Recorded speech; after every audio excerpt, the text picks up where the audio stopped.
Ladies and gentlemen, this fight is brought to you by Discount Drug Mart and also Hexlink.com. 3 rounds in the NAAFS Professional Series Middleweight Division. And now, introducing fighting out of the John B. Lennon red corner. This fighter's MMA record sits with 13 wins versus 6 defeats. Standing 5 feet 9 inches tall, he weighed in at 184 pounds. Representing Vision MMA, fighting out of Cincinnati, Ohio, Curtis, the Action Man Curtis, Chris Curtis. And now his opponent on my left, fighting out of the Intimidation Clothing blue corner. His record, 25 wins versus 9 defeats, standing 5 feet 10 inches tall, weighing 184 1/2 pounds, representing Strong Style Fight Team, fighting out of Cleveland, Ohio. He is the former NAAFS welterweight world champion and UFC veteran, Forrest the Meat Cleaver Petz. Your referee is Jerry Poe. Battle of 2 guys here. One looking to maybe close out his career. One looking to take his career up and over the top. And I got to say about Forrest Petz, if you ever look up his record on mixedmartialarts.com, he has, in my opinion, the greatest victory of all time is over Daniel Morales at the Gracie Fighting Championships. The official decision is he wouldn't get up from butt scoot. Yeah, absolutely true.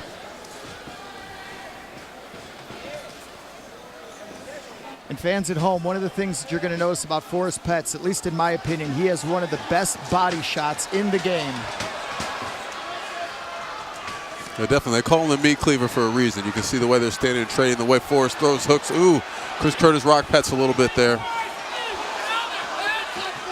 Forrest Petz needs to get off the cage, kind of settle back in. Nice shots by Curtis early.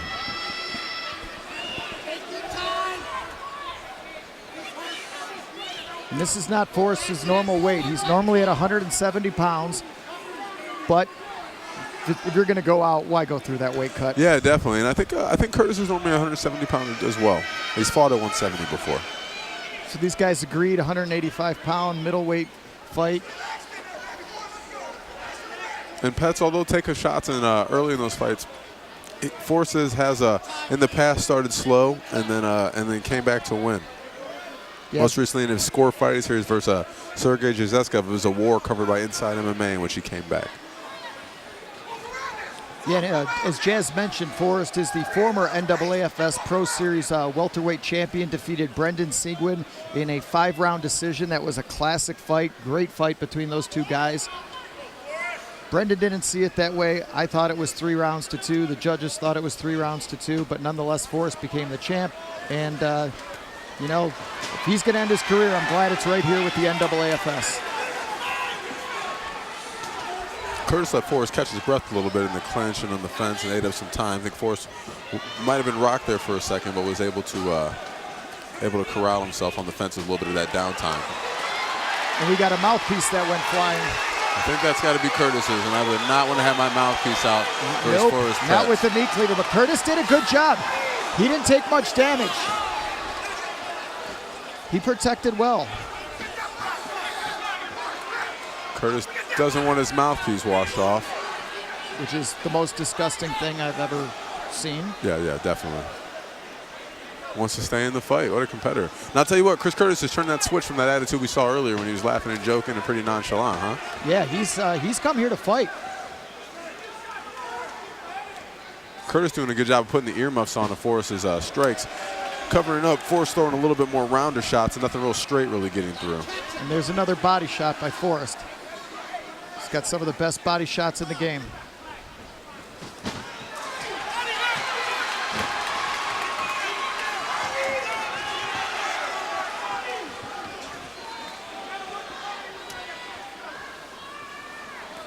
Back where they finished up round 1. Petz back on the cage. Petz kind of hovering over for a guillotine there. Got a pretty nice snap down he does from there. Doesn't always use it to submit with the guillotine, but he'll throw his arm up to get you off balance, bring your head down, and walk around. When an opponent has his head down, those knees start coming up. It's a dangerous spot to be in. Curtis been doing a good job when he is on the fence, putting Petz's back against the cage and trying to sneak in a sneaky right elbow. He's done it a couple times, come over the top with it.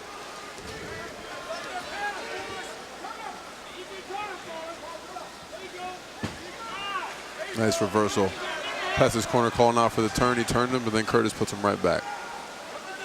Petz looking for double underhooks. Can't get him. Curtis runs a good knee.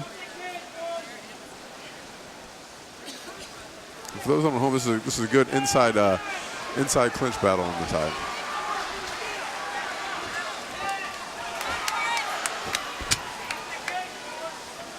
Curtis doing a good job of blocking a lot of Petz's shots. Yeah, he really is covering up well, using elbow blocks. And there's those body shots. Good body shots. And I think those body shots are getting Curtis's attention. Yeah.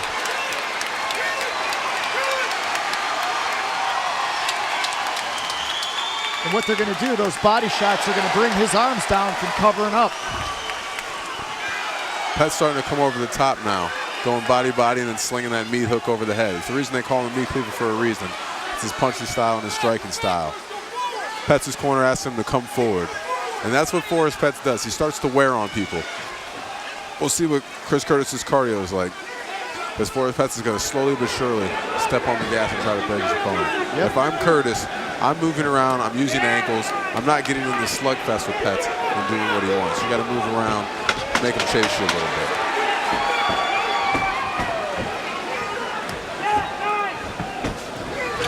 Short time left.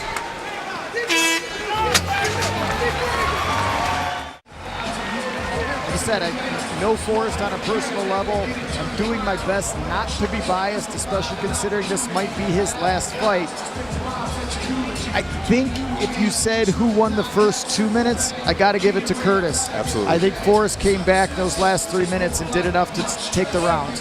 It's going to be close. I can't really put a finger on it. Also, when someone I know is fighting, I tend to not get them the benefit of the doubt and say that's your down. If I'm cornering Forrest Petz right now, I'm saying you drop down, you drop round one. That's what I'm telling him. Hey, you're behind. I'm going to tell him right now. That would get that sense of urgency, maybe to create him that spark switching and flipping over. Also, I think he pushed the pace better, Petz did. I think he threw more strikes. However, he got rocked a little bit in the first, and the judge might count that damage over. Great point, and that's why this is a tough sport to call sometimes. So as we get ready to start round two, you know, we were talking about the body shots all round one. I have a friend of mine, he makes, I think, a great analogy about body shots. Body shots are like vitamins. You may not feel them right away, but over time, they're going to take effect. Definitely. Petz is going right back there. Good knee by Curtis. Forrest blocks a high kick. Petz trying to bring that head down again. You know, Curtis doing a little bit, doing a decent job of mixing up his strikes, throwing some kicks, throwing some knees. Petz, not a bad kickboxer, but likes to stay with more with the boxing tradition. Yeah, you're not going to see Forrest throw too many head kicks.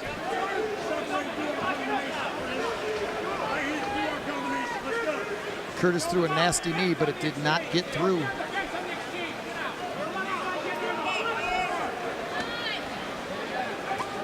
Nice hammer fisted uppercut. A little different.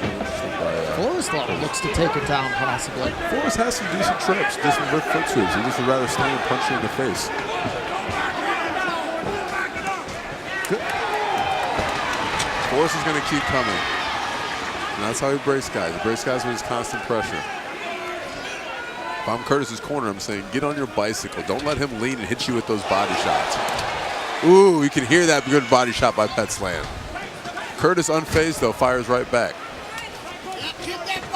It's one thing another local fighter, Jason Dent, another UFC veteran, does very, very well, is just constantly in your face. Never gives you a chance to catch your breath. And that's just what Forrest Petz is doing.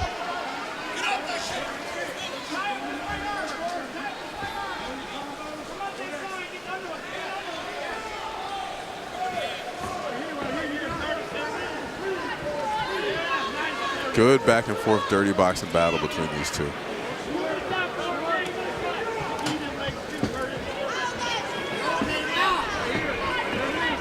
Curtis Curtis with a nice knee to elbow punch combo.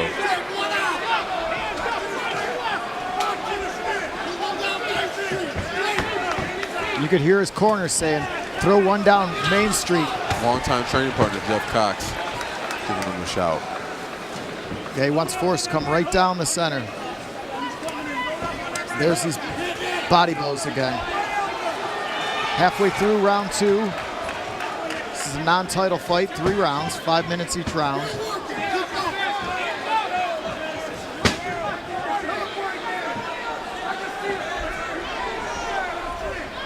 Petz's right hand's falling slightly off center. Curtis doing a good job of dipping, ducking inside, and making those shots land just on the outside of his gloves or on his elbows.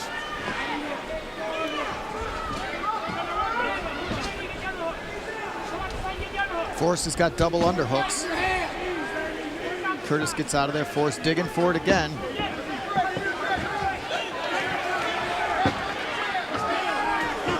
Forrest has got a little mouse forming under his left eye. Good high kick by Forrest, good head kick by Curtis, partially blocked by Petz. And Curtis is right there.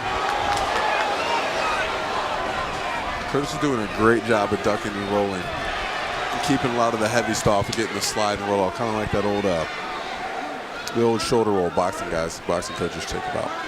James Toney, if you will. He's doing a great job. Got to give it up to Curtis. Ooh, slid in with that front Anderson Silva elbow like versus Tony Fricklin there.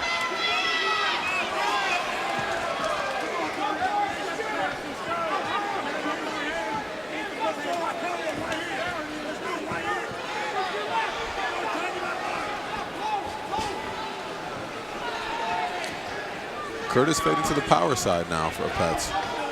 Moving into Petz's right hand.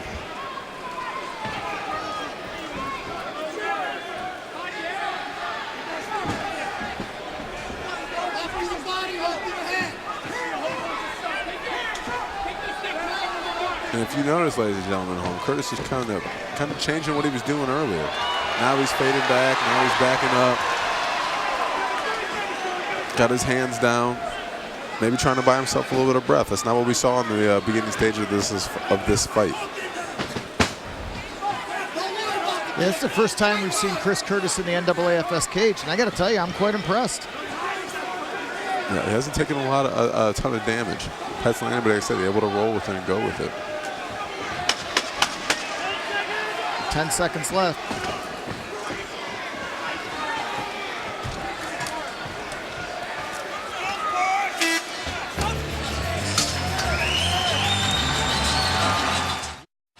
Here we go. We got a very tight fight. Very tight. I think Curtis had a good solid first round going. I think some of that passivity late in the second round might have cost him the round though. Petz trying to push the pressure. Remember when we're scoring at home, we're going with effective striking, effective grappling, and control of the cage as well. Who's the aggressor? Who's putting more pressure? That last 90 seconds, Curtis kind of got on cruise control. Yeah, he really backed off. I wonder if he's gassing out a little bit. I don't know.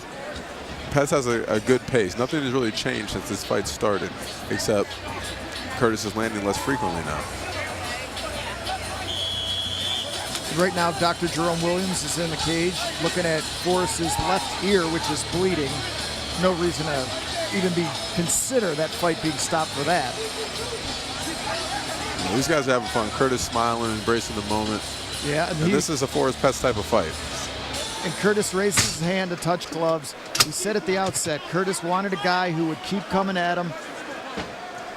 Curtis said something to him there. I know it was complimentary. Something like, let's have fun. And this is the fun part of mixed martial arts. Two guys trying to take each other's heads off, but shaking hands and giving each other respect in between.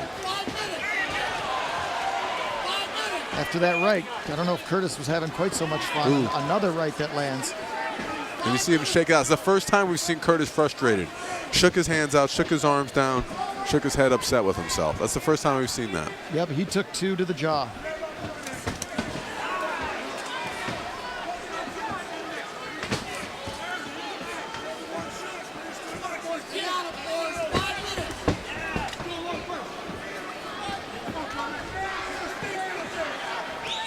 I think Petz knows for a surefire win he needs to finish Curtis. I agree. 1 and 2 are very much up in the air. And the way this fight has gone, ladies and gentlemen, welcome to NAAFS Boxing with MMA gloves.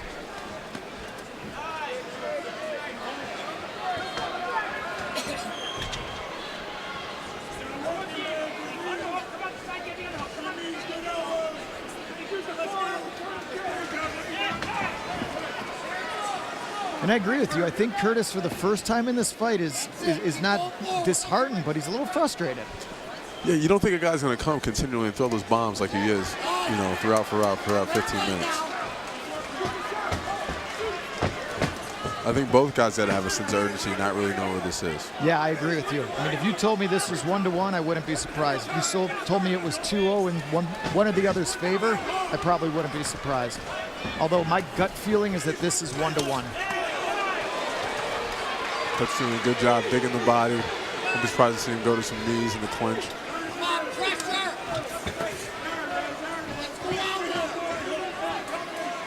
Just past the 3-minute mark.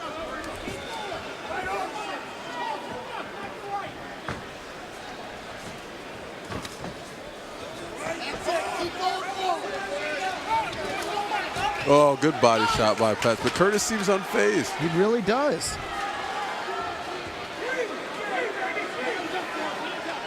Superman punch, even used the cage to push off. Slick move. Nice left by Forrest. Oh. Once again, that overhand right. That's what Petz has to do. He's got to dig in. Another overhand right. That right has been there this final round. If I'm Petz's corner right now, I'm telling him to step on the gas, and I'm sure they are, as I know I'm going to have the same guys in my corner. Good body shot by Curtis off the cage. I don't think Curtis is going to shoot, but he's got to strike from a distance, use his circle and angles, because trading with Petz this late in the fight is not a safe strategy.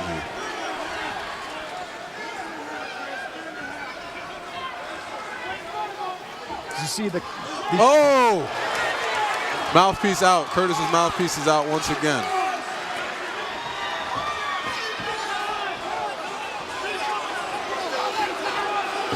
And I'm disappointed right now.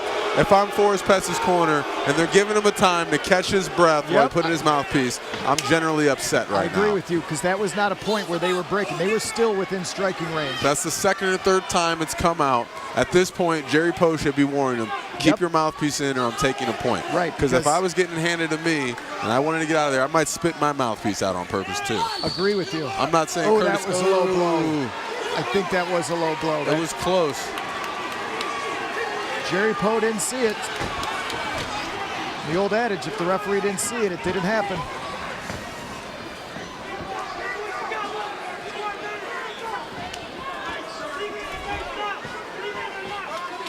My co-host, Sean Stermack, being very sanitary, covering his cup when the spit and sweat comes flying. I don't need blood and sweat in my water. And ladies and gentlemen, if you're watching at home or here live, we are possibly seeing the last 30 seconds of a storied career by Forrest Petz.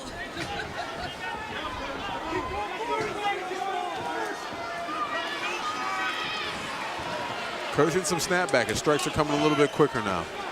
A little bit quicker. I don't know if they quite have the power behind them. I wish you would have covered my face, because as they get by us, I'm feeling the sweat flicker off from the cage down on our broadcast table. 10 seconds left here in our fight.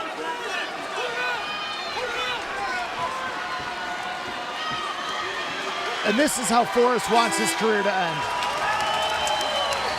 That is Forrest Petz. If you ask Forrest Petz, how would you want to end your career?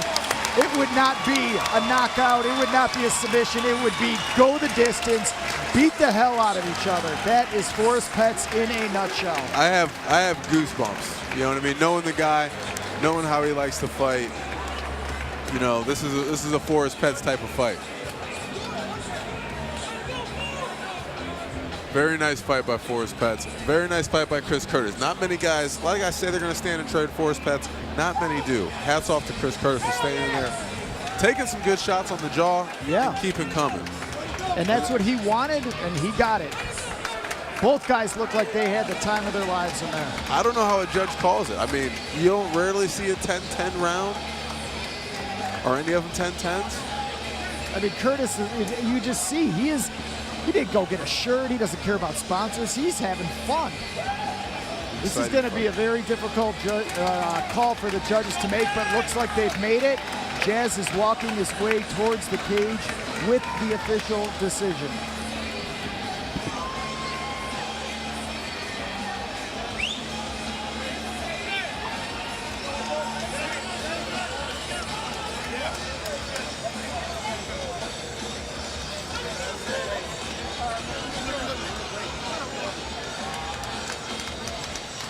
Ladies and gentlemen, put your hands together for these fighters tonight.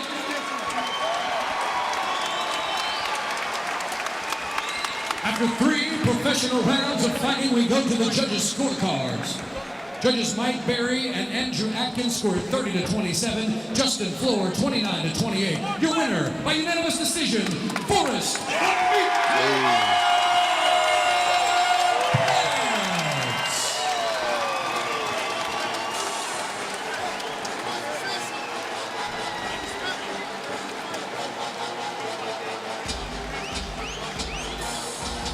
Forrest Petz declared your winner by unanimous decision. A very dejected Chris Curtis. Very, very close fight that could have gone either way. Judges give Forrest Petz a nod. We'll send it up to John Sturmack alongside Forrest Petz for the call. Ladies and gentlemen, I'm here with your winner, Forrest Petz. Forrest, you told us before the show this was going to be your swan song, your last fight. And as Brian Rogers and I said, if you had to end a career, it would not be with a 10-second knockout. It would be with a go-the-distance war. That sums up you and your career in a nutshell. Hey, thanks, man. I appreciate it. Can't have a great fight without a great opponent. The dude's got a rock for a head, and he's tough as nails. And I was fortunate, we're all fortunate that he was here for the fight. Hey, can I just say something real quick? I just want to thank all the people who helped me train for this fight. Nick Newell, Dave Listowka helped me train for this fight. This is going to be my last one. So thanks to Marcus Marinelli and all the guys who really got me started. Joe Slokar, Dr. John Koka, and Jeff Cox. When I first started training some 10, 12 years ago, I didn't have real high self-esteem. And just being around those guys, they had confidence in me. And it allowed me, because I respected them so much, it allowed me to have confidence in myself. And along the way, I think I learned a little bit of some character lessons from those guys too. So that's worth a lot more than just fight training. Well, I said to Brian Rogers, I said, if anybody gets a chance to get to know you a little bit, the last thing they'll remember about you is that you're an MMA fighter. The first thing they'll remember is your class, your dignity, that you're just a great human being all around. We are proud to have you end your career in the NAAFS. I know there's some people you want to thank, other than those that you already did. Any sponsors? Thanks, yeah, thanks to John Lennon, who helped me a lot over my career. Intimidation, clothing. You know, and just anybody who ever came in, worked with me, held pads for me, like Joe Delguide, Scotty, anybody who just did a little bit of work, just a few rounds, I really appreciate it. It's been a fun ride. Wish I would have done a little bit better for us. But overall, we got a ride for our money, so I can't complain. And thanks to the NAAFS for letting me fight here, let me finish my career here, treating me with probably respect I don't even deserve. I love you guys. I love everybody out here who helped me sell tickets. My sister Patty, my wife Heather. Love you guys. Thanks to everybody who came out here to watch me. Even if you wanted to watch me get beat up, I appreciate it. Well, it is my pleasure to say, for the last time, your winner, Forrest "The Meat Cleaver" Petz. More NAAFS cage fighting coming right up.